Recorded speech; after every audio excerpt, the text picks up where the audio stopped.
자, 여러분. 오늘 제가 들려드릴 이야기는요. 경상도 어느 산골 주막에서 벌어진 아주 기막히고 통쾌한 이야기입니다. 한 남자가 있었습니다. 온몸이 때에 절어 있었고요. 발에는 집신 한 짝도 제대로 없었습니다. 머리카락은 새 둥지처럼 헝클어졌고 허리춤에는 달랑 바가지 하나만 달랑달랑. 누가 봐도 영락없는 거지였습니다. 그런데 말입니다, 여러분. 이 남자가 그 주막을 나서던 날 주막 주인은 마당에 엎드려 엉엉 울었습니다. 그 잘난 체하던 주막 주인이 말입니다. 도대체 무슨 일이 벌어진 것일까요? 이 거지 영감, 도대체 정체가 뭐길래 그 콧대 높은 주막 주인을 그리 무너뜨린 것일까요? 지금부터 그 기막힌 사연을 차근차근 풀어드리겠습니다. 끝까지 함께 해주십시오. 여러분, 이런 이야기 좋아하십니까? 옛날 어른들이 사람방에서 도란도란 나누던 그 정겹고 통쾌한 이야기들. 우리 채널에 오시면 언제든지 만나실 수 있습니다요. 아직 구독 안 하신 분들 지금 바로 구독 눌러주십시오. 벨 알림까지 눌러주시면 새 이야기 올라올 때마다 제일 먼저 만나실 수 있습니다요. 자, 그럼 이야기 속으로 함께 들어가 보시겠습니까? 때는 말입니다. 조선 순조 임금 시절이었습니다. 그러니까 지금으로부터 한 200년쯤 전 이야기지요. 경상도 문경세제 아랫자락 조령 고갯마루 밑에 자리 잡은 작은 마을이 있었습니다. 이름하여 솔밭골이라 불리는 동네였지요. 사방이 소나무 숲으로 둘러싸인 아담하고 조용한 산골 마을이었습니다. 봄이면 진달래가 고갯마루를 붉게 물들이고 가을이면 단풍이 산자락을 불태우듯 타올랐지요. 허나 이 아름다운 마을에도 세상 시름은 어김없이 찾아드는 법이었습니다. 이 솔밭골 한복판에는 주막이 하나 있었습니다. 아이고, 이 주막이 참 번듯했습니다요. 기와지붕에 마루까지 깔린 그 동네에서는 으뜸 가는 집이었지요. 문경세제를 넘나드는 상인들, 한양 오가는 선비들, 등짐지고 걷는 보부상들이 죄다 이 주막에 들러 국밥 한 그릇, 막걸 햄사벌씩 걸치고 갔습니다. 그러니 이 주막이 얼마나 잘 됐겠습니까? 주막 주인은 최가라는 위인이었습니다. 나이는 신을 갓 넘겼고요. 몸집은 황소처럼 떡 벌어졌으며 얼굴은 잘 익은 홍시처럼 불그스름했습니다. 수염도 텁수룩하게 길러서 제법 위험 있어 보이는 인상이었지요. 그런데 말입니다, 여러분. 이 최가 영감이 어찌나 구두쇠인지 동전 한 입도 그냥 내어주는 법이 없었습니다. 밥 한 술 더 달라면 눈을 부라리고요. 국물 좀 더 달라면 버럭 소리를 질렀습니다. 허허, 참으로 인색하기로는 동네에서 소문이 잦아있지요. 허나 그것보다 더 고약한 버릇이 있었으니 거지나 가난한 나그네를 보면 입에서 독이 솟구치는 사람이었습니다. 저리 가, 저리 가! 이 더럽고 냄새나는 것들아! 주막 앞에 거지가 한 명이라도 얼씬하면 최가 영감은 쌀이 빗자루를 들고 쫓아나와서 마치 개라도 쫓아내듯 매몰차게 내몰았지요. 동네 사람들은 혀를 끌끌 찼습니다. 저러다 벌 받는다, 벌 받아. 하늘이 무서운 줄을 알아야지. 하지만 최가 영감은 아랑곳하지 않았습니다. 벌은 무슨 벌이야? 내가 번 돈 내가 쓰는데 누가 뭐라 해? 이렇게 큰 소리치며 막걸리 한 사발을 꿀꺽 들이켰지요. 아이고, 이런 영감이 다 있습니까? 이 최가 영감에게는 마누라가 있었으니 박씨 아주머니였습니다.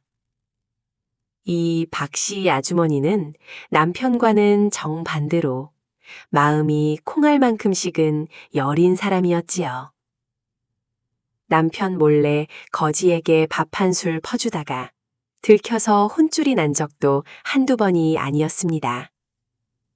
여보, 저 불쌍한 사람들에게 밥 한 그릇씩만 줍시다요. 안 돼. 공짜밥이 어딨어? 일 안 하면 굶어야지. 이렇게 최가 영감의 고집은 황소처럼 완강했습니다. 주막에는 일꾼이 둘 있었는데 하나는 덩치 큰 돌쇠여 또 하나는 날쌘 막동이었습니다. 이 둘은 영감의 명을 받아 거지나 행색이 초라한 나그네가 주막 근처에 오기만 하면 어김없이 쫓아가서 내쫓는 것이 일이었지요. 그러니 가난한 이들은 이 솔밭골 주막 앞을 지날 때면 저도 모르게 발걸음을 빠르게 했습니다.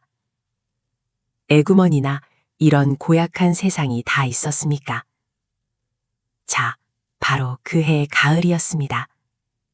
오곡이 무르익고 하늘이 높아지는 9월의 어느 날 솔밭골 주막 앞에 한 남자가 나타났습니다.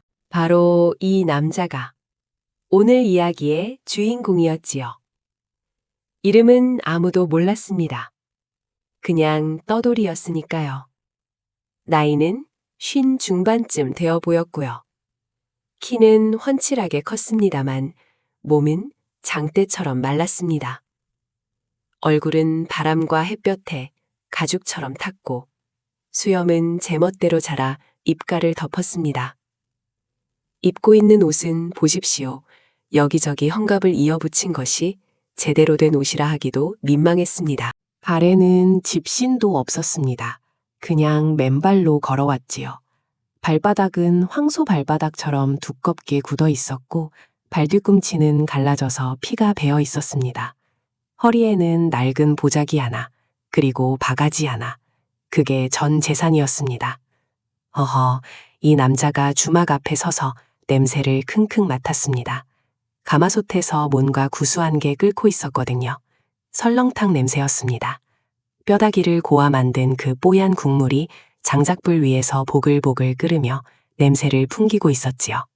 이 남자 침을 꼴깍 삼켰습니다. 발걸음을 주막 쪽으로 옮겼습니다. 남자가 주막 마당에 한 발짝 들여놓자마자 돌쇠가 달려나왔습니다. 어이, 거기서! 우렁찬 목소리에 남자가 멈칫했습니다. 어디서 왔어? 예, 문경 쪽에서 내려오는 길이요. 여기 공짜밥 없소? 돈 있소? 남자가 머뭇거렸습니다. 허리춤을 뒤지적거리더니 아주 작은 목소리로 말했습니다. 밥 한 그릇만 주시오. 사흘째 굶었습니다. 돌쇠가 코웃음을 쳤습니다. 영감님, 또 거지 왔습니다요. 그 소리에 안에서 최가 영감이 씩씩거리며 나왔습니다. 신발도 제대로 꿰지 않은 채 파리 잡는 채반을 손에 들고 뛰쳐나왔지요. 이놈아, 썩 꺼지지 못해! 최가 영감이 남자를 보자마자 악을 썼습니다. 남자는 꿈쩍도 하지 않았습니다. 그냥 조용히 서 있었지요. 사흘째 굶었습니다. 밥 한 그릇이면 됩니다. 밥 한 그릇? 밥이 하늘에서 떨어지냐? 여기 거지 먹일 밥 없어? 당장 꺼져! 최가 영감이 채반을 휘두르며 고함을 쳤습니다. 그래도 남자는 움직이지 않았습니다. 눈을 지그시 감았다가 천천히 영감을 바라보았습니다. 그 눈빛이 참 이상했습니다요. 거지치고는 너무나 차분하고 무언가를 꿰뚫어보는 듯한 눈빛이었지요. 한 가지만 묻겠습니다. 남자가 나직한 목소리로 말했습니다. 뭐? 뭘 물어? 이 주막에서 가장 오래된 것이 무엇입니까? 에구, 갑작스러운 질문에 최가 영감이 어이없다는 듯 웃었습니다. 이 거지 봐라. 배고프다 해놓고 엉뚱한 소리를 하네. 저 큰 느티나무지 뭐가 있어. 저 나무가 50년 됐어. 이제 꺼질 거야? 남자가 느티나무를 한번 바라보았습니다. 그러더니 고개를 끄덕이며 말했지요. 고맙습니다. 그리고는 주막 앞 느티나무 그늘 아래에 그냥 털썩 주저앉아 버렸습니다. 아니, 쫓아내도 가질 않고 주저앉으니 최가 영감이 기가 막혔지요. 야, 뭐 하는 거야 이게? 꺼지라고. 나무 그늘은 영감님 것이 아니지 않습니까? 남자가 태연하게 대꾸했습니다. 최가 영감이 부들부들 떨었지만 따지고 보면 틀린 말이 아니었습니다. 느티나무는 주막 앞 관도 옆에 있는 것이니 공공의 나무였지요. 이런 뻔뻔한 놈을 봤나? 최가 영감이 씩씩대며 도로 안으로 들어갔습니다. 허허, 그런데 말입니다. 그런데 이때 누구도 예상치 못한 일이 시작되고 있었습니다. 남자는 느티나무 아래에 앉아서 가만히 주막을 살펴보기 시작했습니다. 눈이 예사롭지 않았지요. 주막 처마를 보고, 우물을 보고, 마당 귀퉁이 장독대를 보고, 손님들이 드나드는 탓을 봤습니다. 이따금 지나가는 나그네가 물을 청하면 자신의 바가지로 우물물을 퍼서 건네기도 했습니다. 고맙수 어르신, 나그네들이 인사를 하면 남자는 그냥 빙긋 웃기만 했습니다. 저녁이 되었습니다. 해가 문경 쪽 산마루에 걸렸습니다. 하늘이 붉게 물들었지요. 남자는 여전히 느티나무 아래에 앉아 있었습니다. 최가 영감이 다시 나왔습니다. 이봐, 아직도 안 갔어? 예, 오늘은 여기서 자고 가겠습니다.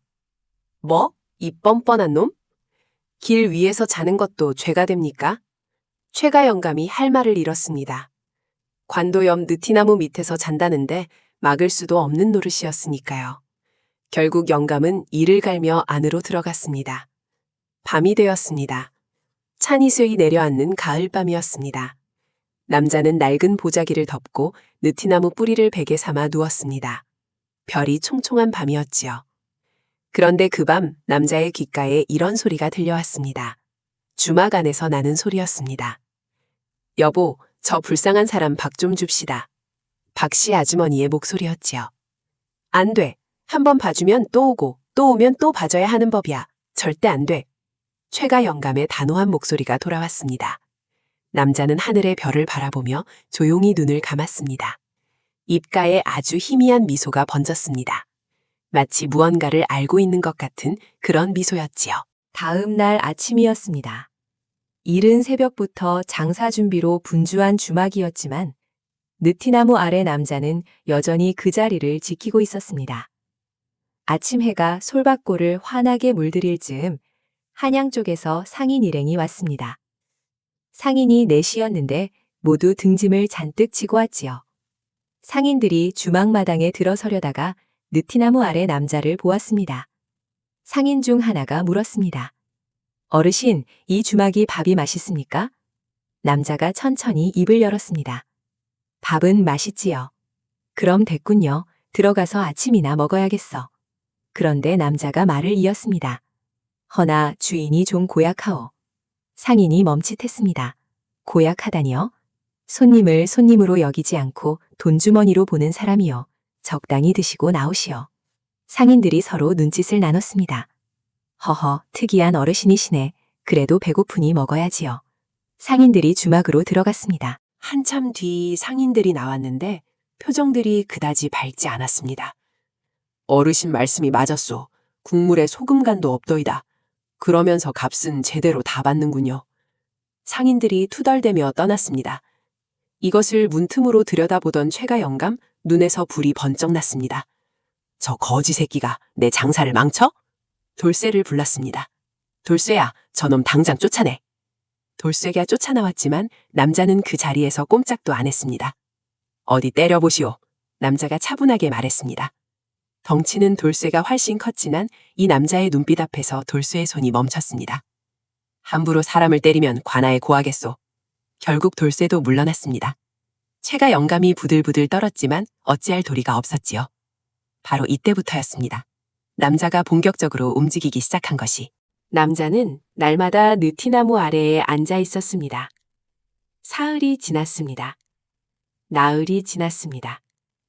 그러는 사이 남자는 지나가는 나그네들과 말을 텄습니다. 그냥 아무 말이나 나누는 것 같았지만 자세히 들어보면 그렇지 않았습니다. 어르신, 이 주막 음식이 맛있습니까? 글쎄요, 맛은 있는데 주인이 좀 인정이 없지요. 저 주막 한번 들어가 볼까요? 들어가 보시오. 단 국밥은 건더기가 좀 빈약하오. 이런 말들이 나그네들 사이에 퍼져나갔습니다. 솔밭골을 오가는 상인들, 고개를 넘는 나그네들. 그들 입에서 입으로 문경세제 아래 솔밭골 주막은 맛은 있는데 주인이 고약하다더라 하는 말이 돌기 시작했습니다. 당연히 손님이 줄기 시작했지요. 최가 영감이 이를 갈았습니다. 저놈 때문이야. 저 거지놈 때문이라고. 그런데 사실 따지고 보면 남자가 거짓말을 한 것도 아니었습니다. 주인이 인색한 것도 사실이고 국밥 건더기가 빈약한 것도 사실이었으니까요. 최가 영감이 아내를 불러 씩씩댔습니다. 저놈을 어떻게 해야 해? 박씨 아주머니가 한숨을 쉬었습니다. 여보, 그냥 밥 한 그릇 드리세요. 그럼 자연히 떠나지 않겠어요? 절대 안 돼. 내가 그놈한테 지란 말이야? 그래서 최가 영감이 생각해낸 것이 있었으니 사람을 하나 사서 남자를 끌어내자는 것이었습니다. 이른 새벽 아무도 없을 때 동네 건달을 하나 불러서 남자를 쫓아내기로 했습니다. 돈도 두두디 주었지요. 그런데 바로 이때 아무도 예상치 못한 반전이 기다리고 있었습니다. 그날 밤 이슥할 때였습니다. 건달이 남자에게 다가갔습니다. 야, 이 거지야, 썩 꺼지지 못해. 남자가 눈을 떴습니다. 별빛 아래서 건달을 바라봤지요. 왜 그러시오? 왜긴 뭐가 왜야? 최영감이 당장 꺼지라신다. 최영감이 보냈소? 그래, 돈도 줬으니까 당장 일어나. 남자가 천천히 일어났습니다. 건달이 팔을 잡으려 하는데 남자가 조용히 말했습니다. 이보시오, 최영감이 당신에게 얼마를 줬소? 건달이 잠깐 멈칫했습니다. 엽전 단량이요. 내가 10량을 드리겠소. 건달이 어이없다는 듯 웃었습니다. 거지가 무슨 10량이야, 허. 남자가 허리춤 낡은 보자기를 끌렀습니다. 그 안에서 무언가를 꺼내더니 건달 앞에 내밀었습니다. 달빛에 번쩍 빛나는 것. 은자였습니다. 헉. 건달이 숨을 삼켰습니다. 은자 한 량이면 엽전 10량과 같은 것이었습니다. 더구나 남자가 꺼낸 것은 은자 하나가 아니었습니다. 보자기 안에는 은자가 여남은 개나 있었지요. 에구머니나, 이게 무슨 일입니까? 거지라 여겼는데 저 보자기 안에 은자가 잔뜩 들어있다니? 건달이 벌벌 떨었습니다. 어르신, 혹시 어르신이... 남자가 손을 들었습니다. 쉿! 아무에게도 말하지 마시오. 그냥 나를 내쫓으려다 실패했다고 하시오. 그 값으로 이것을 드리는 것이오. 건달이 은자를 받아쥐고는 뒷걸음질로 물러났습니다. 다음 날 아침, 건달은 최가 영감을 찾아와 말했습니다. 영감님, 저 어르신은 제가 어떻게 할 수가 없습니다. 뭐? 왜? 무서워서? 건달이 입을 우물거렸습니다. 그냥 건드리면 안 될 것 같아서요. 최가 영감이 기가 막혔습니다. 이런 쓸모없는 놈. 그러나 건달은 은자를 꼭 쥐고 도망치듯 사라졌습니다. 그렇게 열흘이 흘렀습니다. 최가 영감의 주막은 점점 손님이 줄었고 남자는 여전히 느티나무 아래에 있었습니다. 그러던 어느 날이었습니다. 문경세제 쪽에서 먼지를 일으키며 행차가 하나 내려왔습니다. 관리가 오는 것 같았습니다. 나졸들이 앞에서 길을 텄고 가마가 뒤따랐습니다. 동네 사람들이 구경 나왔지요. 누가 오는 거야? 나졸들을 보니 고관이신가 봐. 행차가 솔밭골에 다다랐습니다. 그런데 놀라운 일이 벌어졌습니다. 행차가 느티나무 앞에 멈춰선 것입니다. 가마에서 관리 하나가 나왔습니다. 50대쯤 된 관리였는데 갓도 반듯하게 썼고 관복도 깔끔했습니다. 나졸들이 쭉 늘어섰지요. 관리가 느티나무 쪽을 보았습니다. 그러더니 놀랍게도 그 관리가 느티나무 아래 남자를 향해 두 손을 모아 공손히 읍을 했습니다. 나으리, 여기 계셨습니까? 동네 사람들이 일제히 눈이 휘둥그레졌습니다. 저 행색 초라한 남자한테 관리가 허리를 굽힌다? 그것도 이렇게 공손하게? 최가 영감도 주막 문 밖에서 그 광경을 보고 자기도 모르게 손에 들고 있던 물바가지를 떨어뜨렸습니다. 남자가 천천히 일어섰습니다. 오래 걸렸군. 그 목소리가 전과 달랐습니다. 아까까지의 나지막하고 조용한 목소리가 아니었습니다. 깊고 단단하고 무게가 실린 목소리였습니다. 관리가 다시 허리를 굽혔습니다. 죄송합니다, 나으리. 연락이 늦었습니다. 나졸 하나가 보자기를 들고 나왔습니다. 남자가 보자기를 받아 펼쳤습니다. 그 안에서 나온 것을 보고 동네 사람들이 일제히 숨을 멈췄습니다. 도포였습니다. 새하얀 명주 도포, 그리고 반듯하게 접힌 갓, 그리고 그 밑에는 패가 있었습니다. 나무로 만든 패. 그것도 그냥 패가 아니었습니다. 어사패였습니다. 에구머니나. 이 남자가 암행어사였던 것입니다. 동네 사람들이 순간 웅성거렸습니다. 암행어사? 저 거지가 어사라고? 세상에. 최가 영감의 얼굴이 종잇장처럼 하얗게 변했습니다. 다리가 후들거렸습니다. 박씨 아주머니가 뒷걸음질을 쳤지요. 남자, 아니 어사나으리가 도포를 걸쳤습니다. 갓을 썼습니다. 그 순간 몰골이 완전히 바뀌었습니다. 때 묻은 거지가 아니었습니다. 기품 있고 위험 넘치는 어사의 모습이었습니다. 어사가 천천히 최가 영감 쪽을 바라보았습니다. 최가 영감이 덜덜 떨며 무릎을 꿇었습니다. 소인이 어사 나으리인 줄 모르고. 어사가 입을 열었습니다. 알았다 해도 달랐을 것 같지 않소이다. 그 말에 최가 영감이 고개를 더 깊이 숙였습니다. 나는 이 고갯마루 일대를 살피려 내려왔소. 관리들의 비리를 살피고 백성들의 살림을 살피러. 그런데 주막 하나에서 보름을 보내게 될 줄은 몰랐소. 어사가 잠시 말을 멈추었습니다. 솔밭골 사람들이 숨을 죽이고 들었습니다. 나는 열흘 동안 여기 있으면서 많은 것을 보았소.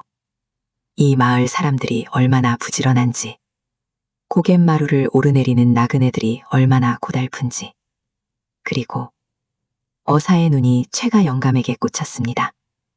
이 마을 주막이 그 고달픈 나그네들에게 얼마나 인색한지도. 최가 영감이 엎드렸습니다. 잘못했습니다요. 용서해 주십시오. 어사가 한숨을 쉬었습니다. 그대를 잡아다 문초할 생각은 없어. 법을 어긴 것도 아니니까. 다만 어사가 주막마당을 천천히 둘러보았습니다. 처마를 보았고요.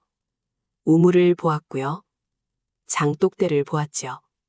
내가 여기 처음 왔을 때 물어봤지요. 이 주막에서 가장 오래된 것이 무엇이냐고. 예, 저 느티나무라 했습니다. 맞소. 저 느티나무가 50년이요. 허나 내가 진짜 물은 것은 따로 있었소. 최가 영감이 고개를 들어 어사를 바라봤습니다. 이 주막을 세운 것이 그대 아비대부터라 들었소. 최가 영감의 눈이 흔들렸습니다. 그렇습니다. 돌아가신 아버지께서 세운 주막입니다. 그 아버지가 이 주막을 처음 세울 때 뭐라 했겠소? 최가 영감이 말을 잇지 못했습니다. 들었소. 이 마을 사람들한테서. 그대 아비는 고갯마루 넘는 나그네들이 너무 불쌍해서 주막을 세웠다 하더이다. 고달픈 이들이 한 그릇 밥이라도 편히 먹을 수 있도록. 최가 영감의 눈가가 붉어졌습니다. 그 아비였듯을 아들이 까먹었구려. 그 말 한마디에 최가 영감이 손으로 얼굴을 덮었습니다.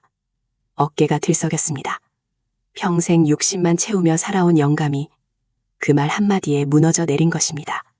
박씨 아주머니도 눈물을 훔쳤습니다. 돌쇠와 막동이도 고개를 숙였습니다. 느티나무 잎사귀들이 바람에 흔들렸습니다. 가을 햇살이 마당을 따사롭게 비추었지요. 자, 바로 이때 두 번째 놀라운 반전이 있었습니다. 어사가 품에서 무언가를 꺼냈습니다. 서찰이었습니다. 이것은 이 고장 원님께 보내는 서찰이요. 내용은 솔밭골 주막이 지나는 나그네들과 가난한 이들을 잘 돌봐왔다는 내용이요. 최가 영감이 고개를 들었습니다. 예? 어사가 그 서찰을 최가영감 앞에 내밀었습니다.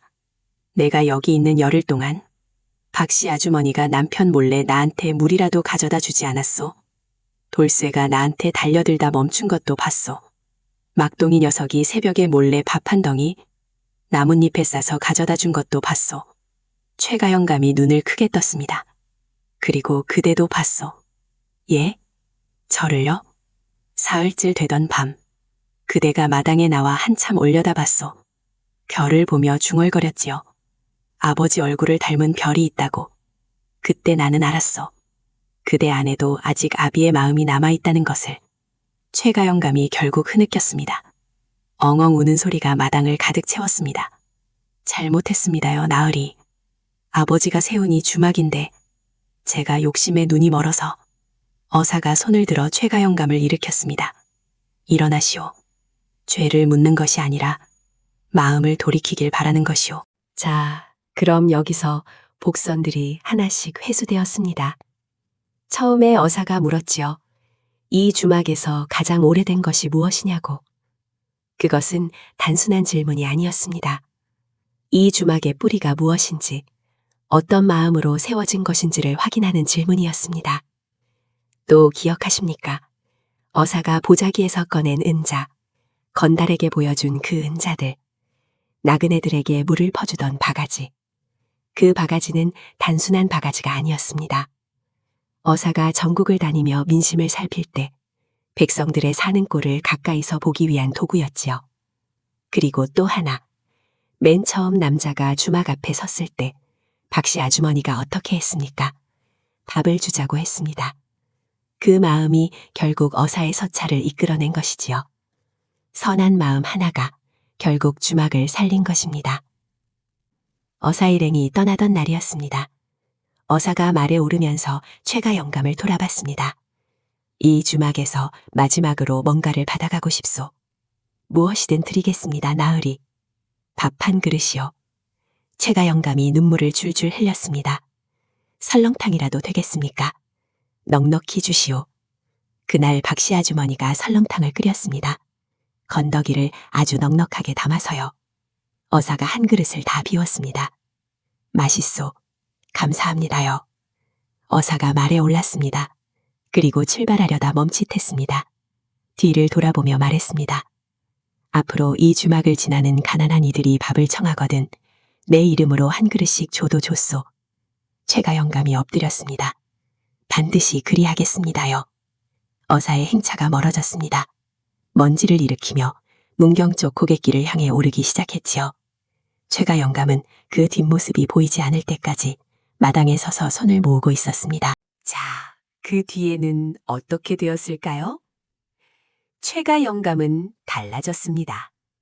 완전히요.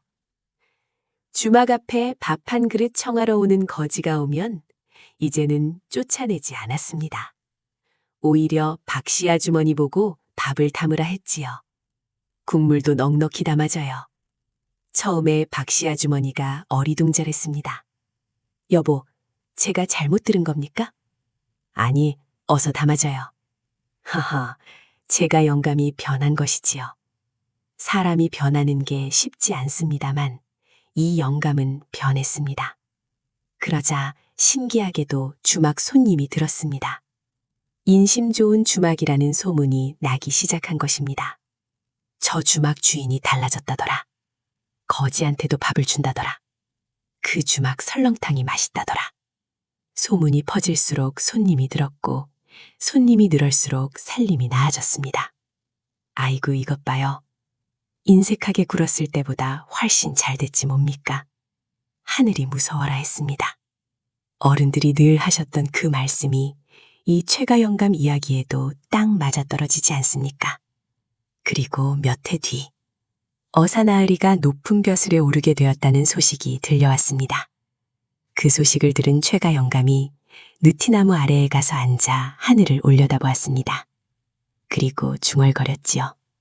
아버지, 제가 이제야 아버지 마음을 알 것 같습니다요. 가을바람이 불어왔습니다. 느티나무 잎사귀들이 우수수 떨어졌습니다. 마치 아버지가 머리를 쓰다듬어 주는 것 같았지요. 최가 영감의 두 눈에 눈물이 고였습니다. 그 눈물이 굵은 볼을 타고 흘러내렸습니다. 그리고 그날 저녁, 주막에서는 처음으로 마을 사람들을 모두 불러다가 밥과 막걸리를 마음껏 내어주었습니다. 오늘은 내가 다 내어 실컷 내주시오. 마을 사람들이 깔깔대고 웃었습니다. 영감, 환갑이요? 아니, 그냥 기분이 좋아서. 그날 밤, 솔밭골 주막의 불빛이 아주 오래도록 꺼지지 않았습니다. 웃음소리가 밤하늘로 올라갔습니다. 가을 별들이 그 소리를 들으며 반짝였습니다. 자, 여러분, 오늘 이야기 어떠셨습니까? 거지인 줄 알았는데 암행어사. 쫓아냈는데 오히려 세상을 뒤집어 놓은 그 한 수. 허허, 참으로 기막히고 통쾌하지 않습니까? 어르신들, 이런 말씀 들어보셨지요? 쌀 한 톨 아끼다 열섬을 잃는다. 최가 영감이 딱 그랬습니다. 한 그릇 밥이 아까워서 쫓아냈다가 결국 그 인색함이 장사를 망칠 뻔했습니다. 그런데 사람이 변하면 하늘도 도와주는 법이지요. 착하게 살면 복이 온다는 것.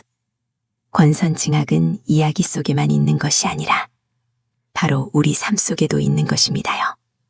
여러분의 댓글 하나하나가 이 채널에 큰 힘이 됩니다요. 아직 구독 안 하신 분들, 지금 바로 구독 버튼 눌러주십시오. 다음 이야기에서 또 만납시다요.